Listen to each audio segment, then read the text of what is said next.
Hello bachcho, let's see this question. The question says all of the following are pre-fertilization events except, and the options are spermatogenesis, oogenesis, gamete transfer and embryogenesis. Now let's try to find out the correct answer of this question.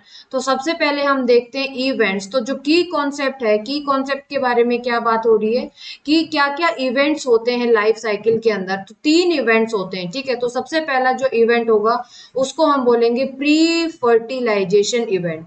ठीक है, एक तो होगा pre fertilization event. जो दूसरा जो event होगा उसको हम बोलेंगे फर्टिलाइजेशन इवेंट. और जो थर्ड जो इवेंट होगा इसको हम बोलते हैं पोस्ट फर्टिलाइजेशन इवेंट. ठीक है, इसको हम बोलेंगे पोस्ट फर्टिलाइजेशन इवेंट. अब देखो क्वेश्चन के अंदर क्या क्या होता है. तो सबसे पहले अगर मैं बात करूं प्री फर्टिलाइजेशन इवेंट के अंदर क्या होगा, गैमीट्स का बनना, गैमीट्स बनेंगे और जो गैमीट का क्या होगा, ट्रांसफर होगा. ठीक है, गैमीट का क्या होगा, ट्रांसफर होगा. तो गैमीट का बनना यानी कि जो मेल जो गैमीट है, जो मेल गैमीट है, मेल गैमीट को हम क्या बोलते हैं, मेल गैमीट को हम बोलते हैं क्या. यहां पर हम थोड़ा सा स्पेस बनाते हैं.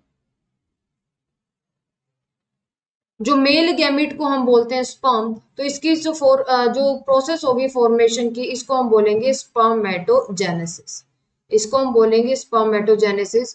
और जो फीमेल के अंदर जो गैमिट होगा इसको हम बोलते हैं एग, और इसकी प्रोसेस के बनने को हम बोलते हैं oogenesis. ठीक है, oogenesis. अब गैमिट ट्रांसफर के अंदर क्या होगा कि जो फीमेल जो गैमिट है वो इमोटाइल है, फीमेल गैमिट इमोटाइल है. तो जो मेल गैमिट को फीमेल गैमिट के पास पहुंचना पड़ेगा. तो मेल गैमिट का जो ट्रांसफर है, जो मेल गैमिट होगा वो ट्रांसफर करेगा किसके अंदर, फीमेल गैमिट के अंदर. तो प्री फर्टिलाइजेशन इवेंट के अंदर क्या क्या इवेंट्स हो गए, एक तो आ गया स्पर्मेटोजेनेसिस.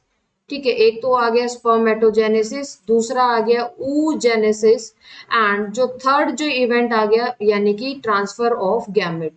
ठीक है, ये जो तीन जो इवेंट है ये प्री फर्टिलाइजेशन इवेंट के अंदर आएंगे. फर्टिलाइजेशन इवेंट के अंदर क्या होगा, फ्यूजन होगा, fusion of male and female gamete का फ्यूजन होगा. पोस्ट फर्टिलाइजेशन के अंदर अब यहाँ पर क्लीवेज होगा यानी कि जाइगोट जो बनेगा उसका माइटोटिक डिवीजन होगा, फिर इम्प्लांटेशन होगा. ठीक है, अटैचमेंट होगा ब्लास्टोसिस्ट का, उसके बाद फाइनली एम्ब्रियोजेनेसिस होगी. ठीक है, तो ये पोस्ट फर्टिलाइजेशन इवेंट के अंदर आता है embryogenesis. Let's try to find out the correct answer of this question. So the correct answer of this question is embryogenesis. So fourth is the correct answer. I hope you understood this question very well. Best of luck.